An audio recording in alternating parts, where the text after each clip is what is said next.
The Laundering, Volume 2, Case 37, The Threshold. A bill named for clean elections, read for the gap in its disclosure rule. Open the case. A bill called the Strong and Free Elections Act promises to clean the money in Canada's elections. Third-party advertisers will have to name their donors. Read the rule to its edge, and a shape appears in the gap. The disclosure fires on the small and the visible, and it is fitted with a threshold and a clock that let the largest, most coordinated, most secret money pass without a name attached. The claim of this case is narrow.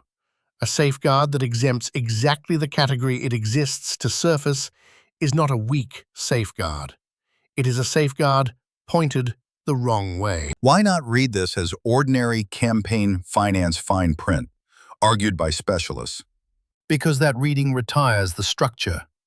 The grammar beneath every case names a recurring move, a measure sold in the vocabulary of the very thing it fails to do. Here, a law titled For Strong and Free Elections carries a disclosure rule built so the disclosure misses the money that most needs disclosing. Grant what is real.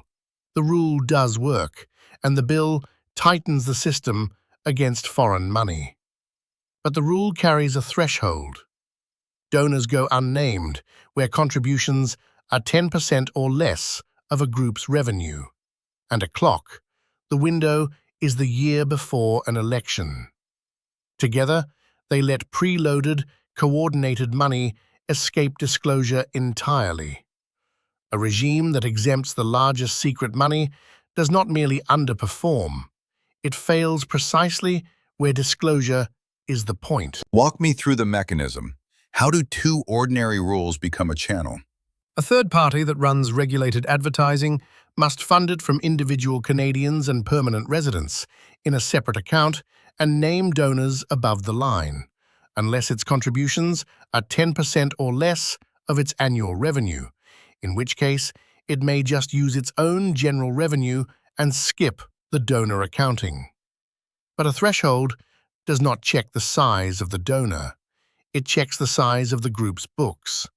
A large enough organization can take a very large check and still keep contributions under 1/10 of its revenue. Now add the clock. The disclosure is keyed to the year before an election. With no election on the horizon, money moved into a group today falls outside the window before it ever opens. The threshold says, "Not you," to the big donor whenever the recipient is big enough. The clock says, "Not yet," to any money parked early. Between "not you" and "not yet," the largest coordinated money walks through unnamed. Is there a single tell that gives the branding away? It is in what the same act does with the other hand. Bill C-25 also rolls back the advanced transparency of political fundraisers, the rule that required regulated fundraisers to be posted beforehand with cost, location, and the leaders attending. Under the new bill, leaders may again headline ticketed fundraisers at undisclosed locations, with the details released only after the event. One hand adds donor disclosure with a hole in it. The other removes the disclosure of who is in the room with the leader. Both are folded into a bill whose name is a synonym for openness. When a measure genuinely strengthens transparency, transparency is its direction. Here, transparency is the brand, and the brand sits over a net move toward less of it on the questions that touch money and access. How big is the gap, really? Show me what fits through it. The third-party lane is where concentrated money already moves. In the 2025 federal election, a third party called Friends of Free Enterprise in Canada ran about $549,000 of national newspaper advertising, and its Elections Canada return shows the entire $550,000 behind it came from a single contributor. the Fairfax financial billionaire Prem Watsa, who was also the group's financial agent, in 3 checks across April. One voter, $500,000, a national ad campaign. Now read what the disclosure did there. Watsa was named, precisely because his money arrived as in-window contributions that made up the whole of the group's revenue. That is the regime working as intended, and it is the measure of what the threshold and the clock are for. They are the 2 dials that decide whether the next $500,000 single source gets the same name. Route an identical sum through a group large enough that contributions stay under 1/10 of its revenue, or park it before the window opens, and the money that was legible as Friends of Free Enterprise goes dark. The channel is open and shaped to fit the exact category disclosure exists to surface. Build the government's case at its strongest. Why might this be fine? 3 real points. First, the bill's main thrust on third parties is a tightening, not a loosening. It bars foreign money by requiring Canadian and permanent resident funding through a dedicated account, and bans hard-to-trace contributions like cryptocurrency. The 10% provision is the carve-out, meant to spare small groups full donor accounting.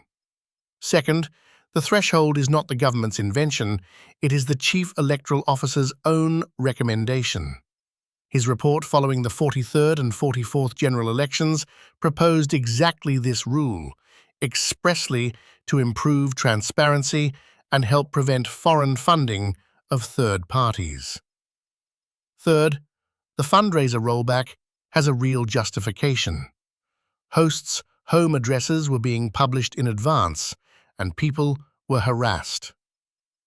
Grant all of it. Does the claim survive? It sharpens.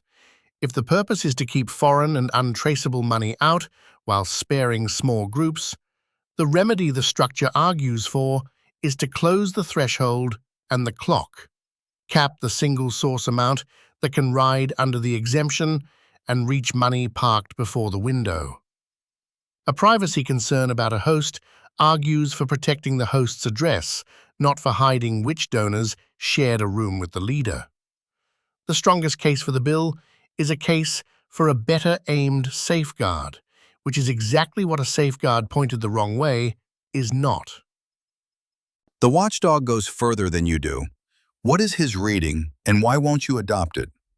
Duff Conacher of Democracy Watch reads it as a charge of disposition, that in declining to close the gap, the governing party shows it is fine with the undemocratic influence of wealthy interests in Canada's elections, and that one voter could spend millions influencing a federal election, mostly in secret. When an amendment to close the threshold was put at committee, the governing party's members voted it down. The series reports that as a named lens, attributed and not adopted. It does not say the gap was built on purpose, nor that those who declined to close it wanted secret money. A vote against one amendment has many readings. It borrows only what the structure already shows. The threshold and the clock leave the largest secret money unnamed, and an amendment to close them was available and was not taken. The narrow claim needs no villain. Name the move and tell me how to catch the next one. Strip it to structure.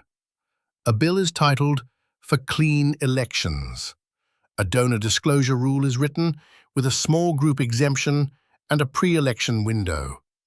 A second clause relaxes the advanced transparency of fundraisers for a stated security reason. Each step is, on its own, defensible, and the integration of the defensible steps is a transparency regime through which the largest, most coordinated, most secret money moves without a name, while the law that lets it through is named for openness. That is a safeguard functioning as a disposal method, the disclosure that discloses everything except the thing that matters. So when the next bill arrives wearing the name of the value it spends, transparency, accountability, integrity, do not read the title. Read the threshold and read the clock and ask the one question the name is built to skip. After this passes, does the biggest secret check get a name on it?